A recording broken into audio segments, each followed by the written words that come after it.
परम पूज्य मालिक को कोटि कोटि प्रणाम। विषय है जीवन में जीवन ही जीवन है। मालिक कहते हैं आज के ये छोटे बच्चे दार्शनिक बनना चाहते हैं और वो हमें परेशान करते रहते हैं कि ये बताइए वो बताइए। दार्शनिक सवाल तो कल जैसा हमारे भाई दया भाई पटेल ने कहा ज़िंदगी में ज़िंदगी के बारे में, इसलिए अब वे लोग चाहते हैं कि हम कुछ स्पष्टीकरण दें। अब स्पष्टीकरण तो मैं 2 पंक्तियों में दे सकता हूँ कि हम प्राणहुति के लिए कहते हैं।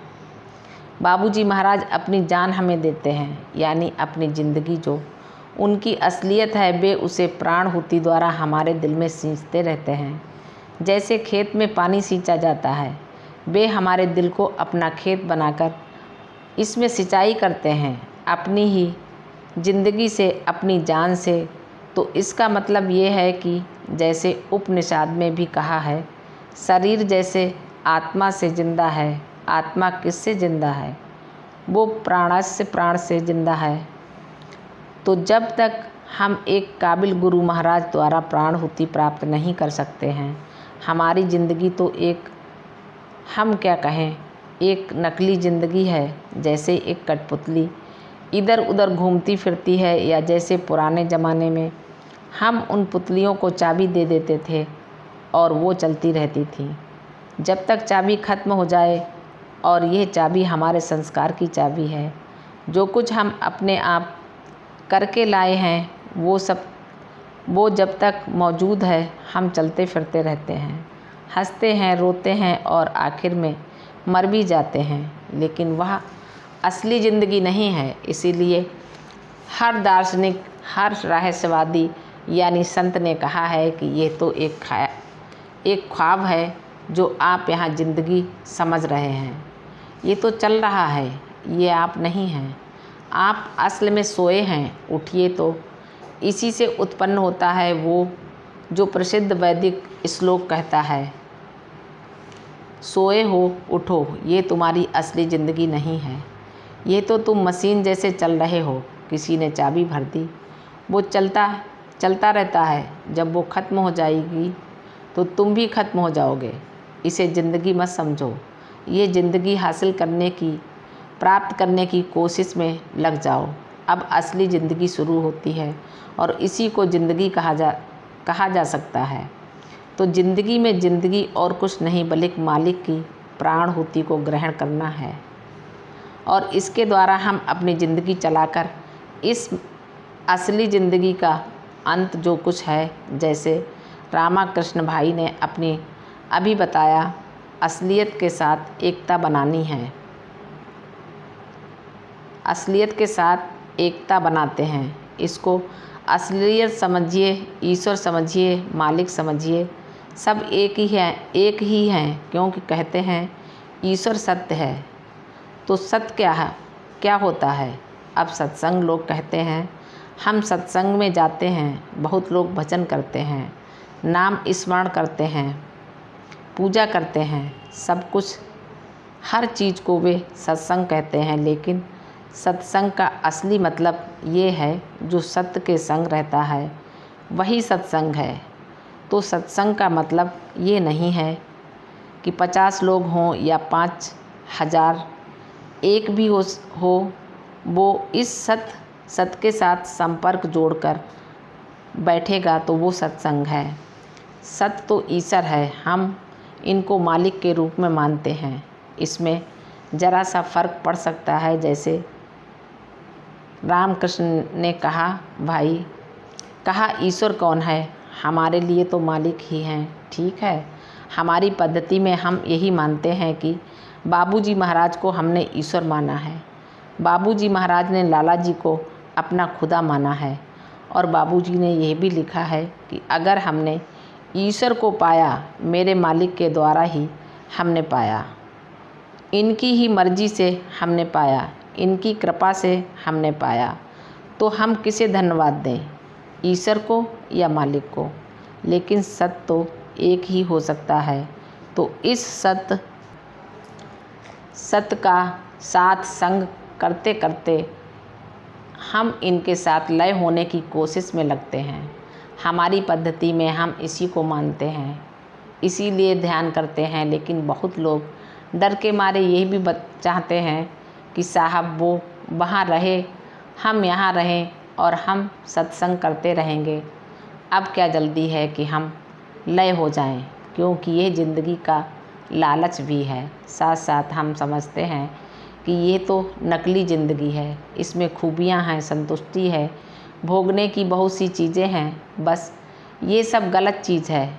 और जो पछताता है, जो दुख भोगता है, जो बीमारी में पड़ जाता है, जो पैसे ज़्यादा होने के कारण हर बदतमीजी, हर बदनामी में पड़ जाता है, उसको मालूम है कि ये ज़िंदगी नहीं है। अगर आप इंसान के चलन में देखेंगे तो दो हिस्से हो जाते हैं। एक कहता है कि ज़िंदगी खूब मौज ऐश करने के लिए है, तो दूसरा कहता है ये ज़िंदगी क्या चीज़ है, एक मुट्ठी भर मिट्टी भी नहीं है। इसमें तो अपने अपने अनुभव के अनुसार हम ज़िंदगी को तोलते हैं। एक तरफ कहता है बहुत ही अच्छा है, दूसरी तरफ कहता है बेकार चीज़ है। लेकिन दोनों छोड़ना नहीं चाहते हैं, क्योंकि एक तो वे उसे छोड़ना नहीं चाहते जो अपने पास है, जिसे वे संतुष्टि और अमीरी सब समझते हैं, और दूसरा इसलिए छोड़ना नहीं चाहते क्योंकि वे शायद इस ख्वाब में हैं कि किसी न किसी दिन वो हमारे लिए भी आएगा। एक दिन आएगा जब हम भी अमीर बनेंगे, बड़े बड़े जंगलों में रहेंगे, बड़े बड़े बंगलों में रहेंगे, मोटर गाड़ी चलाएंगे, हमारे सैन्य कक्ष में वातानुकूलित चलेंगे। तो दोनों ख्वाब में रहते हैं। जिसके पास कुछ है वो समझता है कि वह निरंतर हमारे लिए है, जिसके पास नहीं है वह सोचता है कि एक दिन तो आएगा जब ये सब हमारे होंगे। तो दोनों इसी के पीछे पड़े हैं, दौलत, नाम, ऐश, सब कुछ।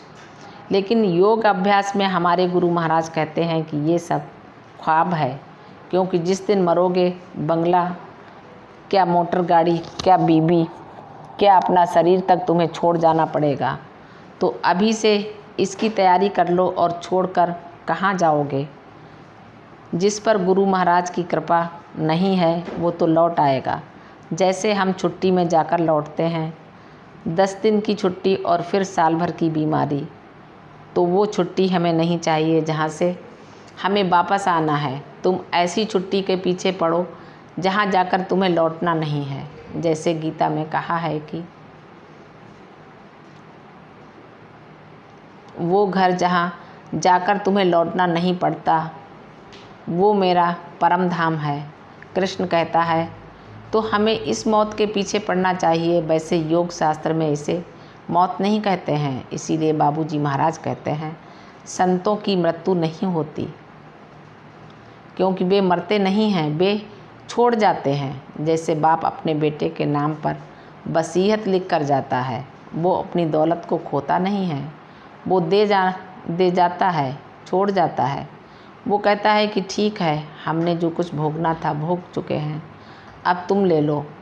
तो हम एक लिहाज से आप देखिए तो हम शरीर को ये भी कह सकते हैं कि हम भूलोक में छोड़ जाते हैं कि इसको खाद बना लो, जो कुछ तुम चाहते हो रखो, ये हमारे लिए अब काम नहीं आएगा, तुम रखो।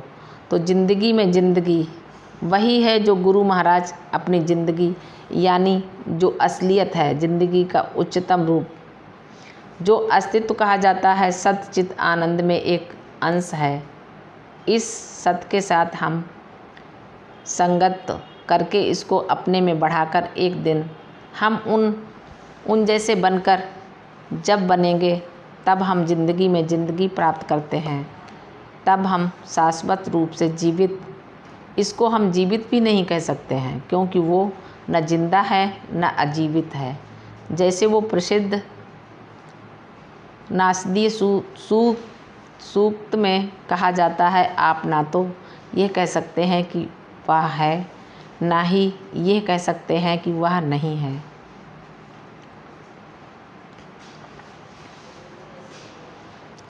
क्योंकि जिसका अस्तित्व है उसकी मृत्यु निश्चित है। हम इसको कैसे कहें वह नहीं है, क्योंकि हम स्पष्ट रूप में देखते हैं कि वह है, तो इस हालत पर हमें पहुंचना है जहां कोई नहीं कह सकता यह है, कोई यह भी नहीं कह सकता कि यह नहीं है। यही परम सत्य है, यही उच्चतम अवस्था है। इसी को बाबूजी महाराज ने ज़िंदगी में ज़िंदगी कहा है। ये मेरा विचार है।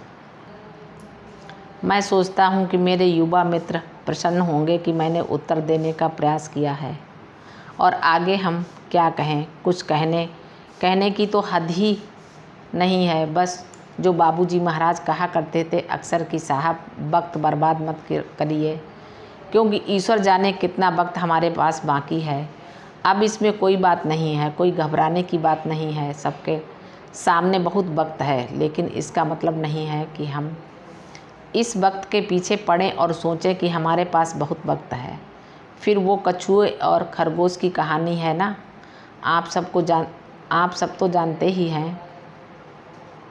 ईसोप के किस्से तो सभी ने पढ़े हैं कि कछुआ और खरगोश दौड़ में निकले। कछुआ बेचारा धीरे धीरे चलता है। खरगोश ने सोचा हमारे पास बहुत वक्त है, ये तो कम वक्त कहाँ जाएगा, और सो गया।